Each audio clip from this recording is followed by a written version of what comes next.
Student, welcome to SR classes. So अब हम नया चैप्टर स्टार्ट करने वाले हैं, एटॉमिक स्ट्रक्चर।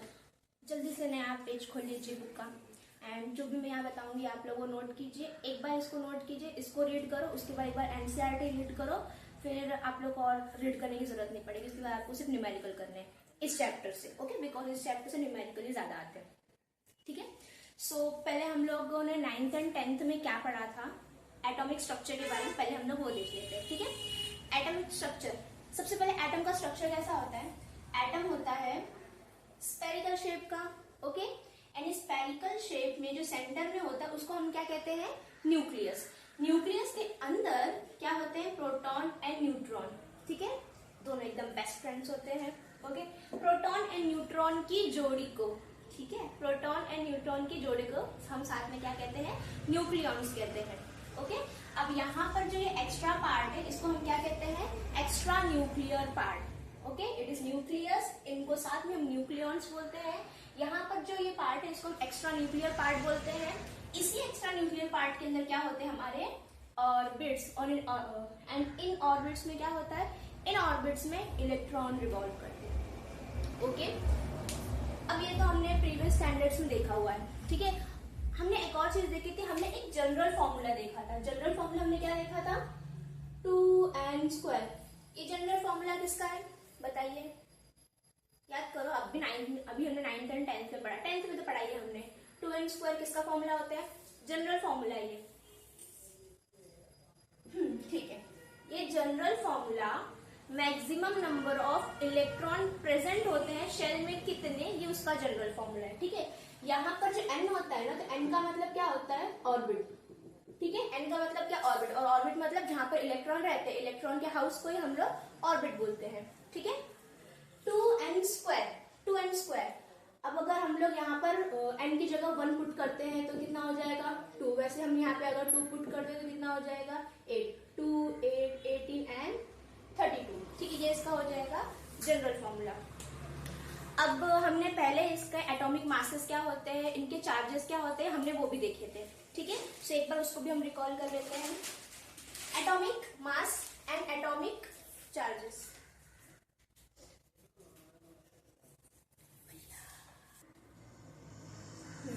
सो हमने एटम के अंदर कौन कौन सब एटॉमिक पार्टिकल्स होते हैं, पहले हम लोग उसका मासेस एंड उनके चार्जेस एक बार रिकॉल कर लेते हैं, ठीक है। एटम के अंदर सब एटॉमिक पार्टिकल कौन कौन से होते हैं, इलेक्ट्रॉन, प्रोटॉन एंड न्यूट्रॉन, ठीक है। इनके मासेस क्या होते हैं, इलेक्ट्रॉन का मास कितना होता है, 9.1 इंटू 10⁻⁻31 किलोग्राम, ओके। इसको अगर हम लोग ग्राम में कन्वर्ट करेंगे तो -28 हो जाएगा। प्रोटॉन का मास कितना होता है, 1.67 इंटू 10⁻⁻27 किलोग्राम, एंड न्यूट्रॉन का कितना होता है, 1.67 इंटू 10⁻⁻27 किलोग्राम, ठीक है। न्यूट्रॉन के ऊपर चार्ज कौन सा होता है, जनरल चार्ज कौन सा होता है, 0 या फिर न्यूट्रल। प्रोटॉन पे चार्ज कौन सा होता है, पॉजिटिव, और इलेक्ट्रॉन पे क्या होता है, नेगेटिव। न्यूमेरिकल वैल्यू में इसका चार्ज क्या होता है, 1.6 इंटू 10⁻⁻19 कूलम, बट ये माइनस में होते हैं, और ये प्लस में 1.6 इंटू 10⁻⁻19 कूलम, एंड न्यूट्रॉन पे 0 या फिर न्यूट्रल चार्ज, ठीक है। अब इलेक्ट्रॉन की डिस्कवरी किसने की थी, इलेक्ट्रॉन की डिस्कवरी की थी जे थॉमसन सर ने, ओके। प्रोटॉन की डिस्कवरी किसने की थी, प्रोटॉन की डिस्कवरी की थी रुदरफोर्ड सर ने, एंड न्यूट्रॉन की डिस्कवरी किसने की थी, जेम्स चैडविक सर ने, ठीक है। जे थॉमसन सर ने CRT यानी कि कैथोड रे ट्यूब एक्सपेरिमेंट, या फिर उसको हम लोग डिस्चार्ज ट्यूब एक्सपेरिमेंट भी बोल सकते हैं, उस एक्सपेरिमेंट के थ्रू इलेक्ट्रॉन की डिस्कवरी की थी। प्रोटॉन की डिस्कवरी रुदरफोर्ड सर ने कैनल रे या फिर हम लोग एनोड रे बोल सकते हैं, उस एक्सपेरिमेंट से किया था। एंड जेम्स चैडविक सर ने कैसे किया था, वो बेरिलियम की थिन शीट जो होती है उसके साथ में अल्फा पार्टिकल्स को बम्बार्ड करके वहां पर उन्होंने न्यूट्रॉन की डिस्कवरी की थी, ठीक है। फर्स्ट इसको नोट कर लीजिए।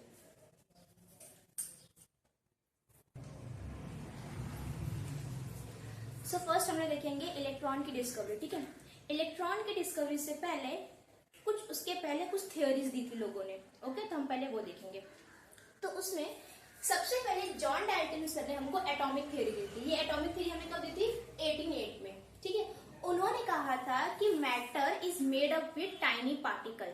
ओके, मतलब कि कोई भी मैटर हो, मेनली हम लोग सॉलिड लिक्विड गैसेस के बारे में पढ़ते हैं, तो कोई भी मैटर हो वो किससे बना हुआ होता है, छोटे छोटे छोटे किसी पार्टिकल से बना हुआ होता है। ठीक है, एंड पार्टिकल को उन्होंने नाम दे दिया एटम। बट उस टाइम पे उन्हें एटम का साइज कितना होता है, एटम के अंदर कौन कौन से सब एटॉमिक पार्टिकल होते हैं, प्रोटॉन, न्यूट्रॉन, इलेक्ट्रॉन, इसके बारे में पता नहीं था। सो उन्होंने ये थ्योरी हमें दी, it is just a theory. ठीक है, उन्होंने कहा कि matter is made up with tiny particle. अब ये थ्योरी उन्होंने कैसे दी थी, ये थ्योरी उन्होंने इन 3 लॉज के बेसिस पे दी थी। Law of conservation of mass, law of multiple proportion and law of definite proportion. But ये वाली थ्योरी उनकी सारे के सारे हम कह सकते हैं मैटर के मॉलिक्यूल या एटम के ऊपर अप्लाई नहीं हो रही थी। ठीक है, उसके बाद सेकेंड नंबर पे थे माइकल फैराडे सर। ठीक है, माइकल फैराडे सर की 1831 की बात है। उस टाइम पे वो इलेक्ट्रोलिसिस वाले एक्सपेरिमेंट्स कर रहे थे। ठीक है, एंड इलेक्ट्रोलिसिस वाले एक्सपेरिमेंट उनके सक्सेसफुल हो भी गए थे। सो उस टाइम पे वो इलेक्ट्रिसिटी की मेनली बात करें तो उन्होंने एक स्टेटमेंट दिया था इलेक्ट्रिसिटी से रिलेटेड। क्या कहा था उन्होंने कि amount of chemical change directly proportional to amount of electricity produce. यानी कि अगर किसी भी केमिकल रिएक्शन के अंदर मतलब कि कोई भी केमिकल रिएक्शन अगर हो रहा है, ठीक है, उसके जितना केमिकल रिएक्शन होता रहेगा उतनी ज्यादा उसमें से इलेक्ट्रिसिटी प्रोड्यूस होती रहेगी। ठीक है, जैसे कि अगर हम कॉमन एग्जांपल ले लेते हैं सॉल्ट का, salt water give us electricity, तो उसके अंदर जितना सॉल्ट है उतनी ही वो इलेक्ट्रिसिटी हमें देगा। मतलब जितने टाइम तक उसमें सॉल्ट रहेगा, डिजोल्व रहेगा, तब तक ही हमें वो इलेक्ट्रिसिटी देगा। ठीक है, तो जितना केमिकल चेंज हो रहा है उतनी ही हमें वो इलेक्ट्रिसिटी देगा। So some substance in water produce electricity, यानी कि कुछ ही सब्सटेंस होते हैं जिनको हम वाटर के अंदर डिसॉल्व करेंगे तो वो इलेक्ट्रिसिटी देंगे। बट इलेक्ट्रिसिटी किससे मिलती है, इलेक्ट्रॉन से हमको मेनली मिलती है। ठीक है, फ्लो ऑफ इलेक्ट्रॉन को हम इलेक्ट्रिसिटी कहते हैं। तो इनके टाइम पर इनको भी ये चीज पता नहीं थी कि इलेक्ट्रॉन क्या होते हैं, इलेक्ट्रॉन पे चार्जेस क्या होते हैं। सो इसके बाद में हमारे पास जीजे स्टोनेज सर इन 1891 इन्होंने भी इलेक्ट्रिसिटी से रिलेटेड काफी चीजों की डिस्कवरीज की थी। तो उन्होंने क्या कहा था कि some fundamental unit of electricity is called electron. इन्हें भी नहीं पता था कि इलेक्ट्रॉन क्या होता है, इन्होंने एक्सपेरिमेंटली बिल्कुल प्रूव नहीं किया हुआ था। बट इन्होंने सिर्फ ऐसा एक स्टेटमेंट दे दिया कि हाँ इलेक्ट्रिसिटी अगर होती है तो इलेक्ट्रिसिटी का एक फंडामेंटल यूनिट होता है, तो उस फंडामेंटल यूनिट को ही हम लोग क्या कहेंगे, इलेक्ट्रॉन करेंगे। सो सबसे पहले यहाँ पर कौन थे, जॉन डाल्टन सर। इनकी थ्योरी कब आई थी, 1808 में। उसके बाद में कौन थे, Michael Faraday sir.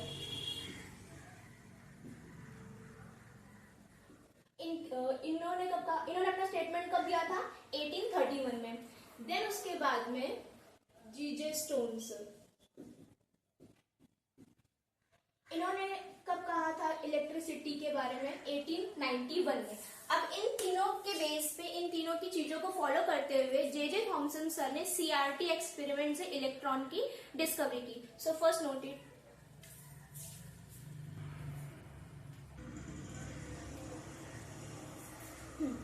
So let's start the J Thomson CRT experiment. सबसे पहले इन्होंने क्या लिया, इन्होंने ना सबसे पहले ग्लास का ट्यूब लिया। Okay, it is a glass tube, और इस ग्लास ट्यूब के यहाँ पर नीचे क्या लगा हुआ था, एक वैक्यूम पंप लगा था। वैक्यूम पंप उसके अंदर का जो प्रेशर था ना, मतलब कि इसके अंदर जो भी चीजें रहेगी उसका प्रेशर कम करने के लिए। उसके बाद यहाँ पर थी 2 मेटल की प्लेट्स, मेटल की प्लेट, इस मेटल की प्लेट को कैथोड और इस मेटल की प्लेट को हम लोग एनोड बोलेंगे। ओके, ये होता है पॉजिटिव और ये होता है नेगेटिव। नेगेटिव कैसे, बिकॉज हमने इसको बैटरी के नेगेटिव पॉइंट से कनेक्ट किया हुआ है, इसलिए ये क्या है, नेगेटिव। एंड इस वाले साइड को हमने बैटरी के पॉजिटिव से कनेक्ट किया है, इसलिए क्या है, पॉजिटिव। ओके, ये क्या है, इलेक्ट्रोड्स। इलेक्ट्रोड का मतलब क्या होता है, ऐसे रॉड्स या फिर ऐसी मेटल प्लेट जिसके पास में चार्ज आ जाए, उसको हम बोलेंगे electrode. Okay, it is cathode and anode. Don't confuse between cation and cathode and anode. Okay, cation और एनायन क्या होते हैं, ये आयंस होते हैं। कैटायन मतलब पॉजिटिवली चार्ज आयन, एनायन मतलब negatively charge ion. Okay, but ये कैथोड और एनोड ये क्या होता है, एकदम क्रॉस होता है। ओके, कैथोड का मतलब क्या होता है, नेगेटिव चार्ज वाला प्लेट, एंड एनोड का मतलब क्या होता है, पॉजिटिव चार्ज वाला प्लेट। ओके, अब इसके अंदर थी गैसेस, इसके अंदर थी गैसेस।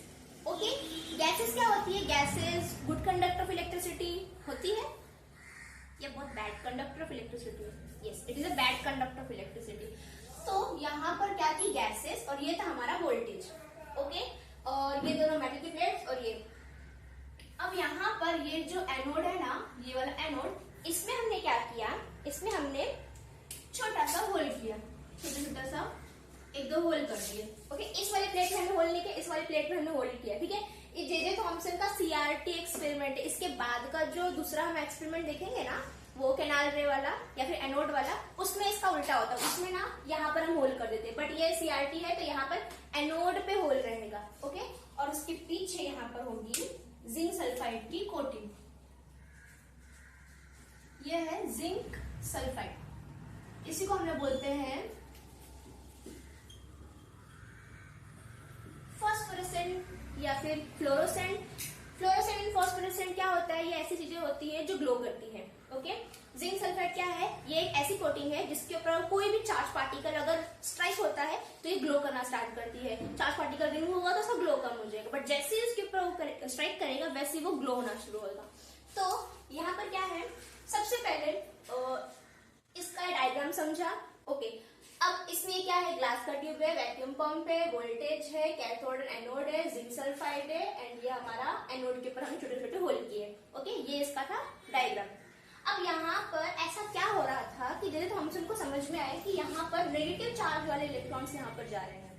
ठीक है, सो उन्होंने क्या किया? सबसे पहले ये जो वोल्टेज था ना, ये वोल्टेज को क्या किया? उन्होंने इंक्रीज करना स्टार्ट किया, एंड इसके अंदर की जो गैसेस होती है उसका प्रेशर कम करना स्टार्ट किया।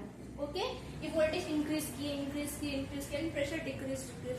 वोल्टेज जब ऑलमोस्ट 10 to 20 किलो वोल्ट हो गया, एंड जिसका प्रेशर था, प्रेशर जब इसका 0.0001 mm मर्क्यूरी तक चला गया, तब उन्होंने यहाँ पर कुछ ऑब्जर्व किया। उन्होंने क्या ऑब्जर्व किया कि यहाँ से कुछ तो चीजें हैं। ठीक है, यहाँ से कुछ तो चीजें हैं या फिर कोई तो एटम्स है जो, या फिर हम बोलते हैं, हमको तो पता है सब एटॉमिक पार्टिकल है, बट उन्होंने ऑब्जर्व किया यहाँ से कुछ चीजें इस तरफ जा रही है और इस तरफ जाके इस वाले क्या कह सकते हैं इसको, ट्यूब, मतलब जो ग्लास ट्यूब है, इस ग्लास ट्यूब के एंड पे ग्लो कर रही है। ओके, इस ग्लास ट्यूब के एंड पे क्या चीजें ग्लो कर रही है, बट उन्होंने जब ये वोल्टेज को कम किया तो ये ग्लो बंद हो गया, फिर से वोल्टेज को बढ़ाया तो ग्लो आ गया, फिर से वोल्टेज को कम किया तो ग्लो चला गया। तो इन्होंने ये चीज मल्टीपल टाइम्स की। ठीक है, तो ये ग्लो हो कैसे रहा था और यहाँ पर ऐसी क्या चीजें आकर स्ट्राइक होती है, ग्लो हो रहा था। तो उन्होंने तो क्या हुआ यहाँ पर हो क्या रहा था कि ये वोल्टेज है। ठीक है, ये क्या लगे हुए? मेटल की प्लेट। अब मेटल का जो प्लेट होता है, मेटल क्या होता है? गुड कंडक्टर ऑफ इलेक्ट्रिसिटी होता है, राइट। अगर हम लोग यहाँ से मेटल के प्लेट के ऊपर अगर हम इलेक्ट्रिसिटी दे रहे हैं तो उसमें भी इलेक्ट्रिसिटी आ जाएगी। तो यहाँ पर मेटल की प्लेट पे जैसे ही वोल्टेज देना स्टार्ट किया तो क्या हुआ? इस मेटल की प्लेट में से इलेक्ट्रॉन्स बाहर निकले। अब जब ये इलेक्ट्रॉन्स बाहर निकले तो इसके अंदर हमने क्या रखी थी? गैसेस, और गैसेस का प्रेशर क्या था? बहुत कम। सो ये इलेक्ट्रॉन इन गैसेस का कोई भी हम एटम ले लेते हैं, समझ लीजिए गैस का एक ही एटम है। ओके, और इस तरह से इलेक्ट्रॉन यहाँ पे रिवॉल्व कर रहा है। सो ये इलेक्ट्रॉन जाकर इसके ऊपर स्ट्राइक करेगा। जितने भी गैस के मॉलिक्यूल, ये इलेक्ट्रॉन जाकर गैसेस के एटम्स के ऊपर स्ट्राइक करेंगे, और स्ट्राइक करने के बाद में ये वाले इलेक्ट्रॉन को ये बाहर निकाल देगा। सो क्या होगा? ये वाला जो है ये आयोनाइज हो जाएगा, और यहाँ पर हमको साथ में क्या मिलेगा? इलेक्ट्रॉन। ओके, सो मेटल के प्लेट में से जो इलेक्ट्रॉन निकला, वोल्टेज बढ़ाने के बाद मेटल के प्लेट में से जो इलेक्ट्रॉन निकला, वो इलेक्ट्रॉन ने क्या कर दिया? इस एटम को आयोनाइज कर दिया। ओके, आयोनाइज मतलब इसको पॉजिटिवली चार्ज कर दिया और उसको नेगेटिवली चार्ज कर दिया। अब ये नेगेटिव चार्ज वाला है, अब ये नेगेटिव चार्ज वाला जो है वो इस एनोड के थ्रू, इसके अंदर हमने क्या किए थे? छोटे छोटे होल किए थे। ये क्या है? पॉजिटिवली चार्ज है। हम लोग को लाइट प्रिंसिपल वाला पता है, चार्जेस वाला, कि नेगेटिव एंड पॉजिटिव क्या करते हैं? एक दूसरे को अट्रैक्ट। ओके, एंड नेगेटिव क्या करते हैं? एक दूसरे को रिपेल, यानी कि अगर सेम चार्जेस होंगे तो एक दूसरे को रिपेल करेंगे, एंड अपोजिट चार्जेस क्या करते हैं? एक दूसरे को अट्रैक्ट करते हैं। सो यहाँ पर इलेक्ट्रॉन के ऊपर चार्ज क्या था? नेगेटिव। सो ये नेगेटिव कैथोड की तरफ जाएगा या एनोड की तरफ जाएगा? ऑब्वियसली ये एनोड की तरफ जाएगा, बिकॉज ये क्या था? Positively charge. ओके, अब ये इसके पास जब जा रहा था तो हमने इसमें क्या किया, छोटे छोटे होल। अभी इसी डायरेक्शन में स्ट्रेट जा रहा था, जैसे हमने इसमें होल किए तो ये यहाँ पर पीछे के साइड में जो जिंक सल्फाइड की कोटिंग लगी है ना, उसके ऊपर जाकर बॉम्बार्ड हो रहा था और उसके बाद में हमें यहाँ पे ग्लो होता हुआ दिखाई दिया। ठीक है, तो ये वोल्टेज हम जैसे जैसे इंक्रीज करते वो वोल्टेज वो जो हम लोग को ग्लो था वो इंक्रीज होता हुआ दिखाई दे रहा। वोल्टेज हमने कम किया तो वो ग्लो चला गया, फिर से हमने वोल्टेज इंक्रीज किया तो ग्लो फिर से आ गया। सो इस तरीके से उन्हें पता चला कि यहाँ पर जो भी चीज है वो क्या है, नेगेटिव चार्ज है। ठीक है, ये नेगेटिव चार्ज है। एंड उसके बाद में उन्होंने E/m रेशियो कैलकुलेट किया, बट जे थॉमसन को ना इलेक्ट्रॉन का चार्ज भी नहीं पता था, ना ही इलेक्ट्रॉन का मास पता था, बट फिर भी उन्होंने E/m रेशियो निकाला। Okay, note it.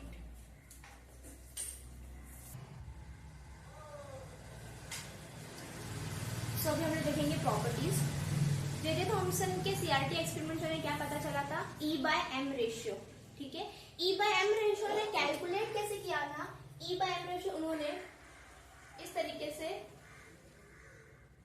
एक ट्यूब था वैसे किया था। ठीक है, ये हम लोग का कैथोड था, ये हमारा कैथोड था और ये हमारा एनोड था। ठीक है, जब यहां से कुछ लाइट्स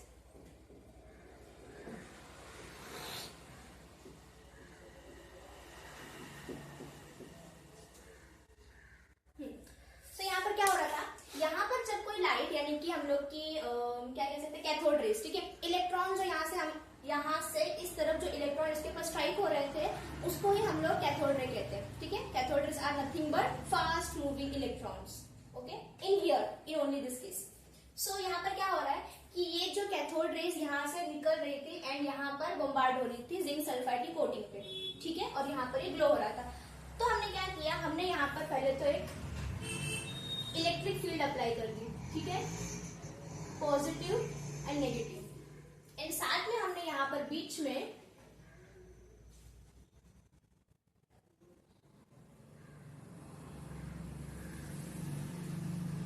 इस तरीके से एक मैग्नेट भी पुट कर दिया। ठीक है, तो यहाँ पर हो क्या रहा था, ये पॉजिटिव है एंड नेगेटिव है। ठीक है, यहाँ से जो कैथोड रेज आ रही थी वो कौन से चार्ज की थी, नेगेटिव चार्ज की थी। यहाँ पर ये कौन सा पॉजिटिव एंड नेगेटिव, अगर वो नेगेटिव आ रहा है तो इसका मतलब क्या होगा, ये स्ट्रेट ना जाते हुए क्या हो जाएगा, इस तरीके से यहाँ पर डिफ्लेक्ट हो जाएगा पॉजिटिव की तरफ। बट बीच में हमने क्या रखा था, बीच में हमने रखा था मैग्नेट भी।